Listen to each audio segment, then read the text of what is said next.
Helo yna, chroeso i'r uned nesaf, lle byddwn i'r tro hwn yn aros gyda Joseff o Arimathea, ac y fe ofynodd am gorff Iesu a'i gladdu yn ei fedd ei hun. I bwrpas y darllen, i ni'n troi at Efengyl Luc ac yna adnodau 44 i 56 o hanes y croeshoelio. Ond cyn deud unrhyw beth arall, gawn ni weddio. Yng ngwefr y Pasg arglwydd bod i ni gadarnhau ein ffydd, a bod yn ymwybodol yn oesol mae Iesu byw i'w Iesu'r atgyfodiad. Helpa ni i weld y bedd gwag, a bod ffordd y bywyd o'n blaen. Amen.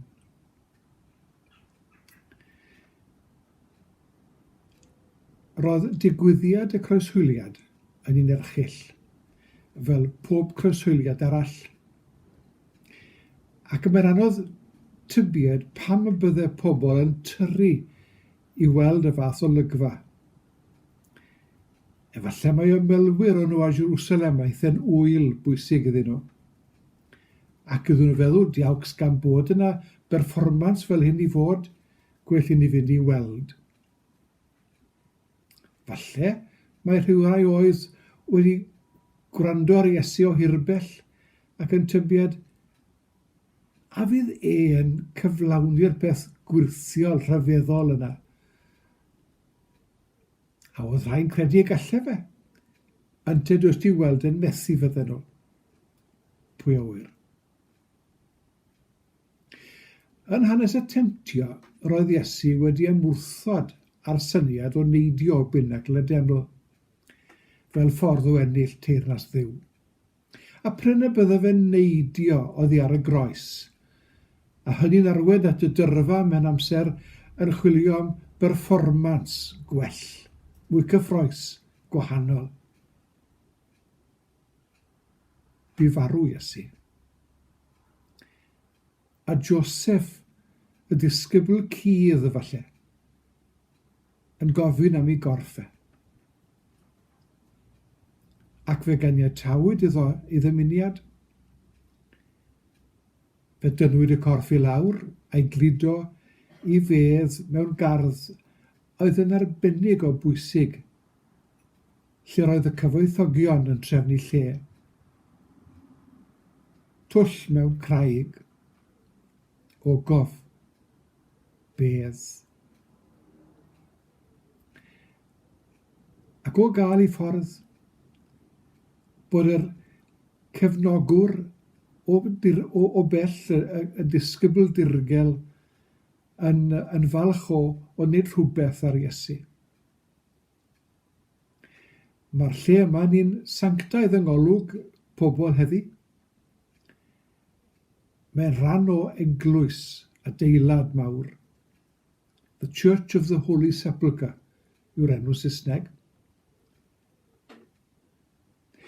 Dywed Luc nad oedd wedi cefnogi'r bwriad i groeshoelio Iesu. A sut fydde Luc yn gwybod hynny, ond i bai Joseff ei hun ddweud wrth yr awdur a'r llenor. Ceir llawer o gyfeiriadau ato, ac yn arbennig yn yr eglwys Gatholig. Ac fe ddywedir iddo gael ei ganoneiddio a'i gladdu yn Glastonbury yn Lloegr. Felly dywedir. Yn y weithred anhunanol o roi Iesu yn ei fedd ei hun, gellir dyfalu ei fod e'n teimlo'n euog o fethu siarad o blaid Iesu ymysg cyd-aelodau'r cyngor. Anhebyg y byddai'n disgwyl nac yn deall, mae dros dro byddai defnydd Iesu o'r bedd. Rhaid bod Joseff wedi ymweld ar bedd ei hun a sylweddoli fod e'n wag. Gwyddai ei fod wedi gosod y corff yn y bedd ei hun, a byddai wedi gweld nad oedd fel y gadawodd lle hwnnw pan roddwyd y garreg dros geg y bedd. Mwy na thebyg bod y frawddeg sy'n sôn am yr dau ddyn mewn dillad llachar yn cyfeirio at bresenoldeb dwyfol yna. Beth bynnag oedd, sut bynnag oedden nhw. Pwy ni ddyfalu nawr? Ond bod yr llais, y neges, yr ymwybod yn dweud bod Iesu wedi mynd yn ei flaen. Mae'n nid aros yn ei unfan oedd Iesu. Ac yma'n siŵr bod yr brawddegau hyn wedi bod yn galondid, yn gynhaliaeth, yn fodd i gadarnhau ffydd, nid yn unig y sawl a fiodd yno, ond y sawl a glywodd y dystiolaeth ar draws y blynyddoedd a bellach y canrifoedd hefyd. Ac adnabod yna gyfeiriad penodol at Joseff yn y Testament Newydd ar ôl yr naratif yma. Ac os gwir iddo gael ei gladdu ym Mhryden, ni chafodd ei gladdu yn y bedd a gafodd Iesu ei fenthyg am 2 noson. Gellir dweud am Joseff i fod e'n dangos ochr pan gofynnodd e am gorff Iesu. O gyda gyda'n cywilydd bellach, oedd e'n awyddus i ddangos am hwy oedd e'n credu. Ac wrth gymryd cyfrifoldeb dros gorff Iesu a'i gladdu mewn man anrhydeddus, ac iddo yn ieithu ei hun gyda teulu'r ffydd byth wedyn.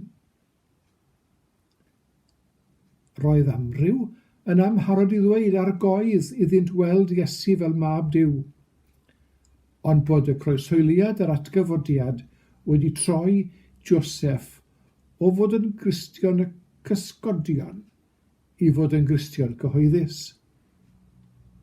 Gellir dweud iddo weithredu ei ffydd mewn ffordd gwbl unigryw. Rhoddodd ei fedd i Iesu'r groes, ond rhoddodd ei fywyd i Iesu'r atgyfodiad.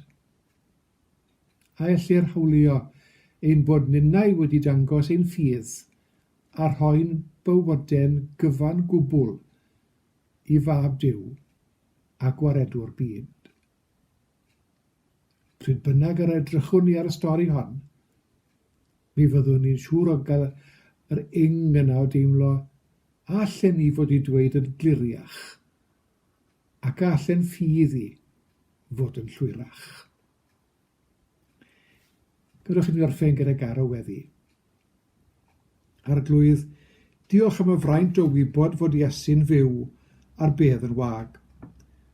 Wrth gofio Joseff o Arimathea nawr, gweddiwn dros bob Gristion sydd yn y cysgodion, i feddu'r hyder i ddangos i'r byd ei bod yn arddel Iesu fel arglwydd bywyd.